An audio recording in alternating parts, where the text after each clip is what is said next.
ए B C D cross में जाएगा sir, और क्रॉस होगा। हाँ ठीक है हाँ, आइंस्टाइन हो जाएगा। सी डी दो रेखाखंड है, एक दूसरे को ओ बिंदु पे काट कर यस सब डिवाइड कर रहे हैं, एक दूसरे को डिवाइड कर रहे हैं। प्रमाणित करें एसी और बीडी सरल रेखाखंड एक दूसरे के समानांतर है। हाँ बता सर ये अपने मन से कैसे अप्लाई कर देंगे? क्योंकि समानांतर बोला ना, वो बोला कि समानांतर है, समानांतर बनाना पड़ेगा ना।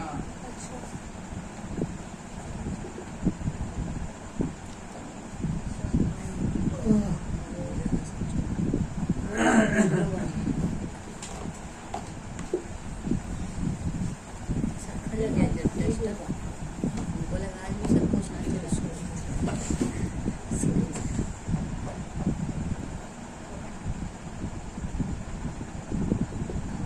ए बी सी डी, ठीक है।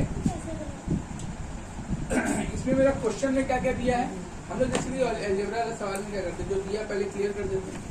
जब बोला है कि ए बी और सी डी दो समानांतर सरल रेखाएं, 3 नंबर में ए बी और सी डी रेखाखंड एक दूसरे को ओ बिंदु पे काटती है, समविभाजित करती है। समविभाजित करने का मतलब हुआ ए का जितना लंबाई है,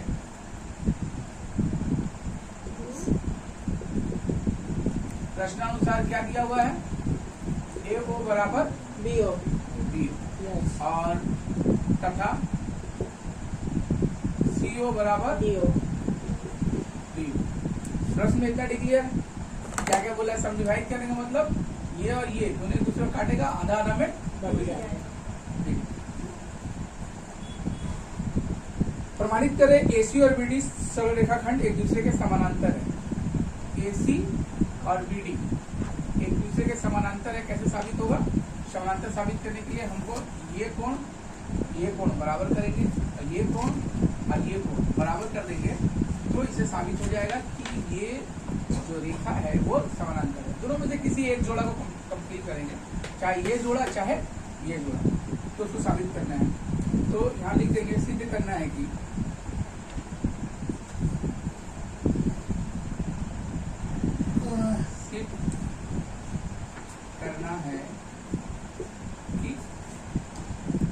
एसी और बीडी,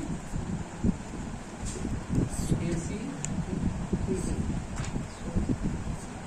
सरल रेखाखंड एक दूसरे के समानांतर है। समानांतर को कैसे छीन देते हैं?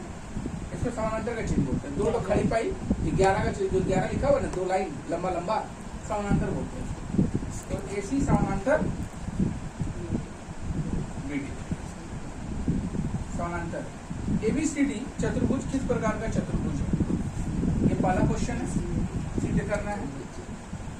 अब दूसरा क्वेश्चन है, ए बी सी डी पूरा रहेगा पता ना, बड़ा रले हटा दीजिए। ए बी सी डी किस प्रकार का चतुर्भुज है? किस नहीं प्रकार का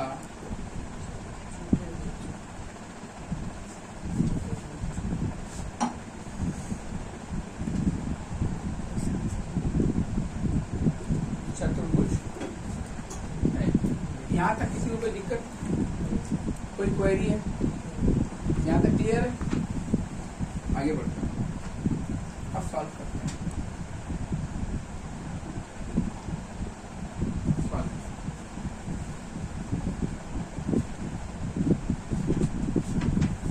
तो अगर हमको ये समानांतर साबित करने के लिए हम ये कोण बराबर करेंगे, कंस्ट्रक्शन तो है नहीं कि माप सकते हैं, तो हम क्या करेंगे, जो भी कल मैंने समझाया कि ये त्रिभुज ऊपर वाला और नीचे वाला त्रिभुज को सर्वांशम साबित करेंगे। सर्वांशम साबित करने से क्या होगा कि हम बोल पाएंगे अगर ये कोण इस कोण के बराबर है। जैसे ही हम साबित करेंगे कि ये कोण इस कोण के बराबर है, या इसी प्रकार ये कोण इस कोण के बराबर है, तो ये दोनों समानांतर है, साबित हो जाएगा।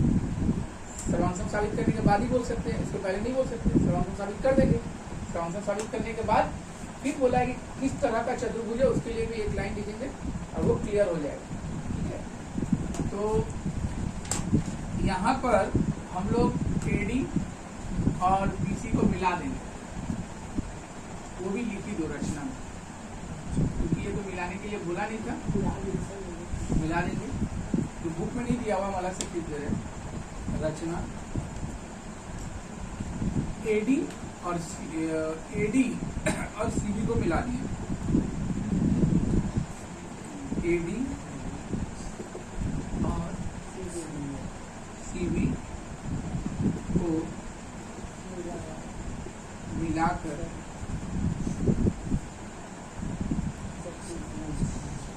चतुर्भुज बनाया। ठीक है,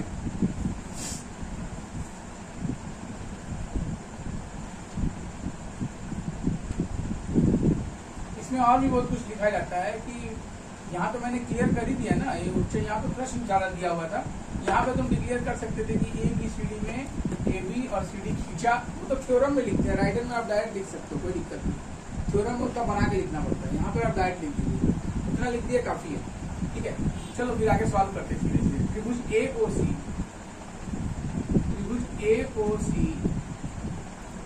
तथा AOC तो BOD तथा त्रिभुज BOD में क्या क्या बराबर हो सकता है? तो बोला है कि ये जो रेखा है जब बढ़ा, ये दोनों विकर्ण एक दूसरे को समविभाजित किया, मैंने समान दो भागों में बांटा, मैंने 10 सेंटीमीटर था तो 5 बढ़ गया, ये 8 था तो 4 बढ़ गया, इतना लंबाई इतने के बराबर है। तो लिखेंगे AO बराबर BO तथा DO बराबर CO। कारण क्या लिखेंगे? प्रश्नानुसार दोनों विकर्ण एक दूसरे को समविभाजित करते हैं, या खाली प्रश्नानुसार लिख के छोड़ सकते हैं। प्रश्नानुसार दोनों विकर्ण एक दूसरे को परस्पर समविभाजित, मैंने समान दो भागों में बांटने को समविभाजित बोलते हैं, करते हैं। अगर इतना नहीं लिखना चाह रहे हैं आप, खाली प्रश्नानुसार लिख के छोड़ कि क्यों दोनों बराबर है, क्योंकि प्रश्न में बोल ही दिया है कि दोनों एक दूसरे को काटेगा तो दो भागों में समविभाजित हो जाएगा, प्रश्न में बोला है ना, तो लॉजिक देंगे, प्रश्न में बोला है। ठीक है, और क्या, ये कोण और ये कोण, कौन सा कोण बोलते हैं? कौन सा कोण? समकोण, अपोजिट है। और लिखेंगे एंगल AOC,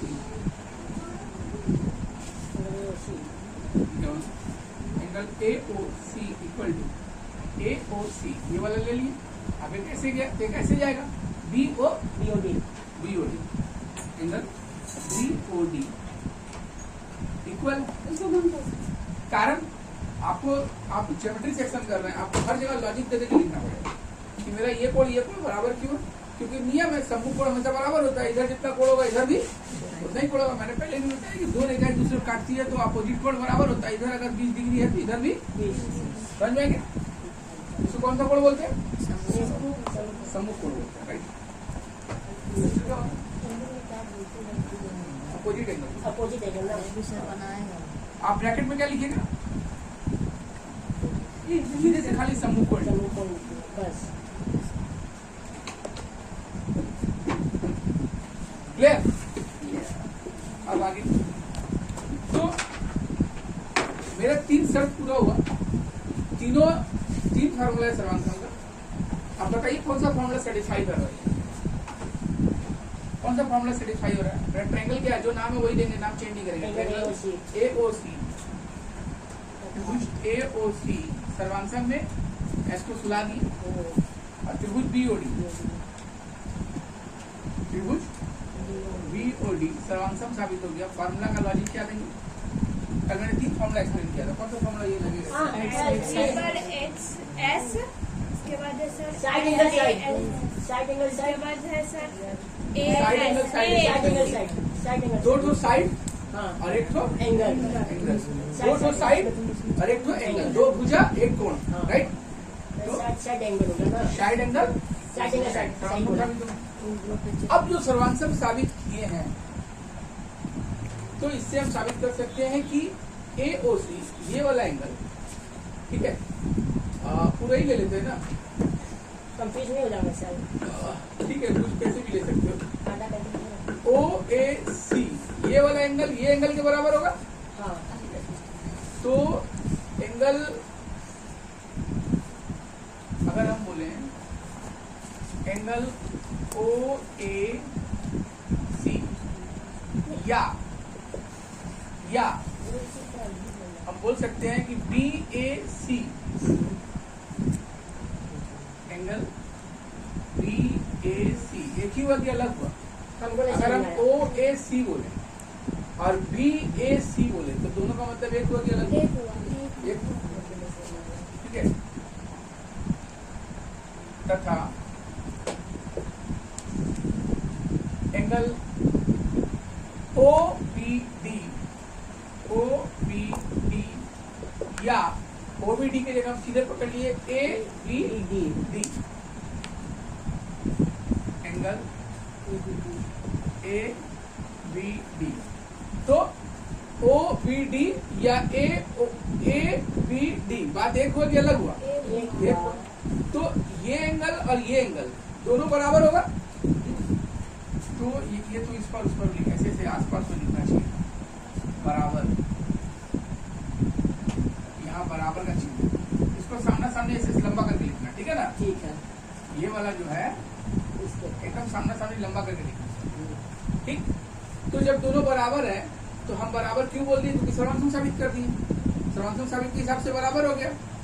अब हम इसको बोल सकते हैं कि जब दोनों बराबर है तो ये क्या है, ये कौन सा कोण बनता है? एकांतर कोण। एकांतर कोण, हाँ। तो एकांतर कोण में ही दो भुजा को एक तीसरा रेखा काटता है, तो इसको दो अपोजिट एंगल को हम लोग एकांतर कोण बोलते हैं, ठीक है। इससे पहले हम लोगों ने सीखा। अब एकांतर कोण के हिसाब से तो एकांतर कोण निकलता किसमें है? हमने कहा अगर समानांतर है तो एकांतर कोण बराबर होगा, और अगर एकांतर कोण साबित हो रहा है तो वो भुजा जो है वो समानांतर है। तो इसलिए अतः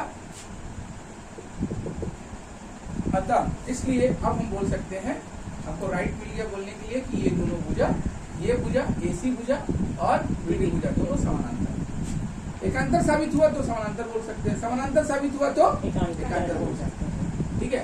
तो ये एकांतर कोण साबित हो गया। अब समानांतर बोलते हैं, समानांतर क्वेश्चन में कहीं दिए हम समानांतर का फोटो लगा के लंबा लंबा लगी कहीं दिए। ये ला अतः AC पैरेलल BD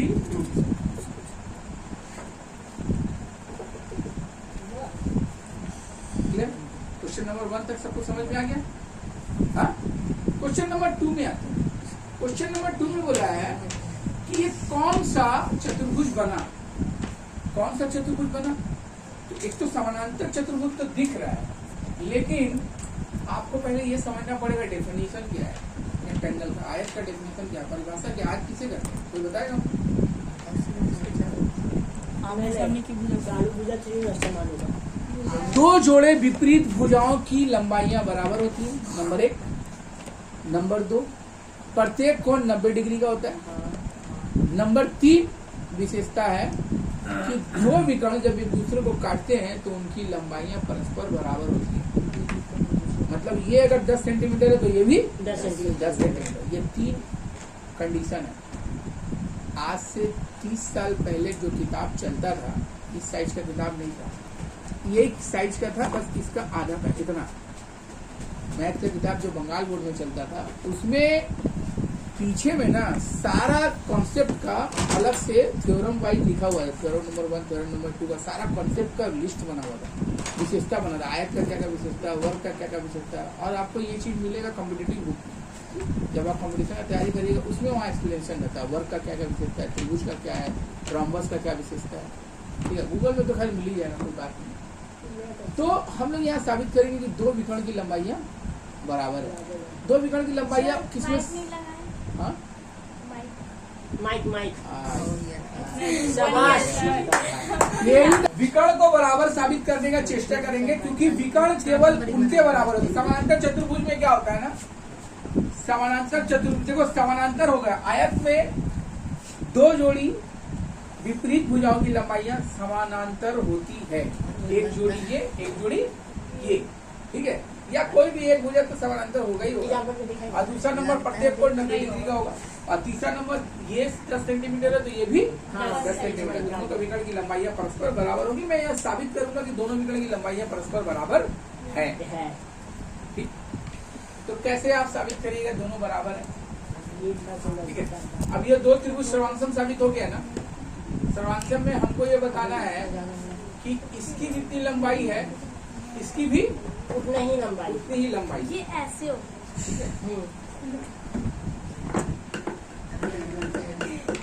तो ये भुजा और ये भुजा जोड़ के ये भुजा इसके बराबर है, तो ये भुजा इसके बराबर भी हम बोल सकते हैं। ये भुजा इन दोनों के बराबर है। मैं फिर कंफ्यूज हो गया हूँ। बता, मैं फिर कंफ्यूज हो गया।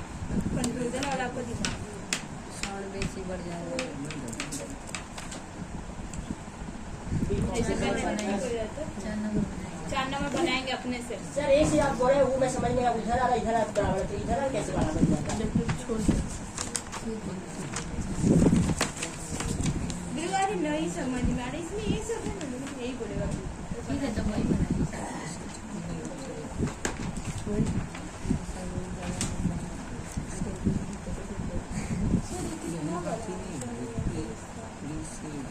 कितना लाइन में खत्म क्या है सर का भी एक ही ओए